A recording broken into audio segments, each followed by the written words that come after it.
everybody, welcome back to my channel. My name is Heather and this is where we talk about all things books.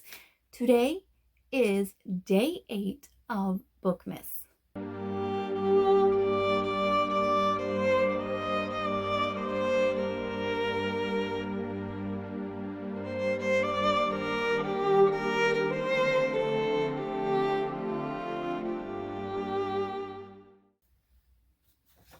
Okay, we are going to be doing, I'm going to be telling you about some of my favorite historical fiction books. I have 5 listed and a few that I have put on the side because I don't know if I'm going to include those or not, but definitely the first main 5 I want to talk about because they are amazing, and some of these have stuck with me for years and years, and I honestly just love them. So the first one is Forgotten Fire. It is about a young man who lives through and survives the Armenian genocide. It is heart-wrenching and it is absolutely abhorrent, the things that the Armenians went through during that time. And I read it as a teenager. I was maybe 15, and it has stuck with me, and it is something that I have remembered in detail up until now, and I'm 34. So I mean, it's not something that you just read and forget about. It has stuck with me for so long and I still love it. I want to get it so I can reread it because I just, like I said, it has stuck with me all these years, and I still have a very big fondness for it and all the things that this young man went through.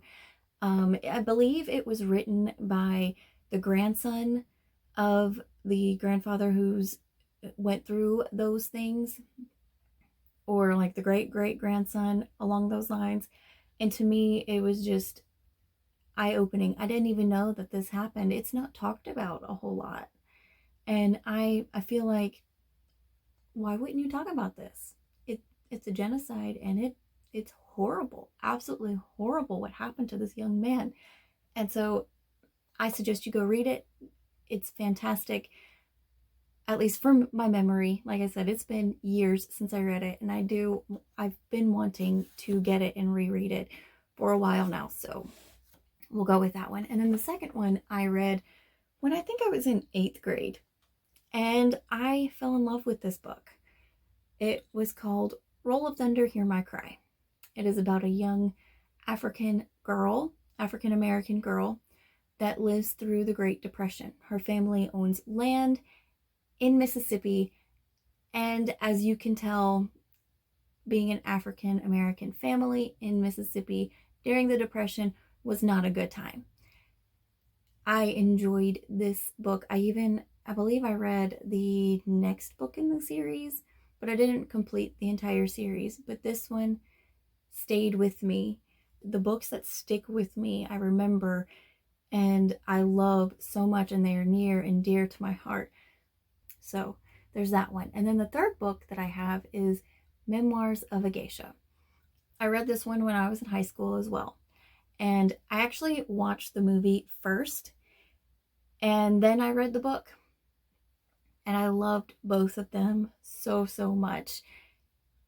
I will say there's a lot that I can't remember if it was book or movie.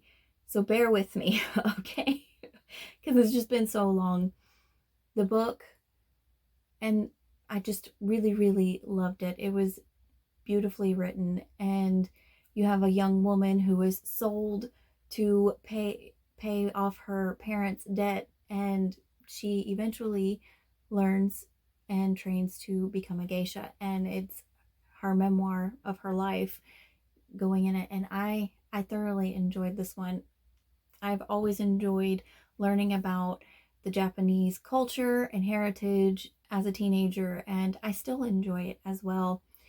And it was just very beautifully written. I enjoyed that book so much.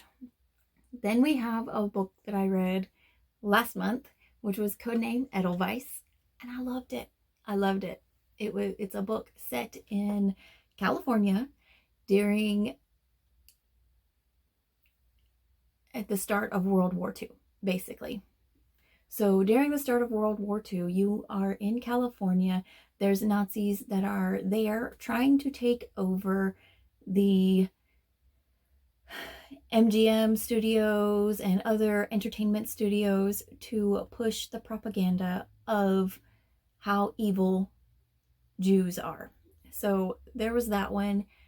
I found it very interesting. You have espionage in it where a young woman is hired by a Jewish lawyer who has her go and be the secretary to the two heads of the Nazi movement, and she spies on them along with another man who is also a spy. That's not a spoiler, just letting you know. He is also a spy, and they don't know each other. They don't know that each other are spies, and they end up messing things up for each other sometimes. But it is such a good read. I love that book so much. It is probably one of my absolute favorites that I have read in a very long time. And then another one that I also read this year was When the Leaves Fall in Paris. It is also around the same time as World War II, except it's in Paris. And it's talking about how the Nazis are invading, the German soldiers are invading Paris, and how the young woman who owns a bookshop is having to navigate allowing spies to come in and leave messages in her books, as well as still serving the Nazi soldiers without getting found out. And it is a lot of fun. I enjoyed both of those books. I love espionage stuff. I really do. I'm all for it. But those are all of the historical fiction books that I have on my list. There are so many more that I could add on here. I mean, I'm not even kidding. I just love these books. These are some of the books that have made such an impression on me and has stayed with me for years, or I know that they made an impression on me and will stay with me for years. So that's all that I have for today. Please tell me some of your favorite historical fiction books in the comments below, and don't forget to like and subscribe, and I will see you tomorrow for day 9 of Bookmas. Bye!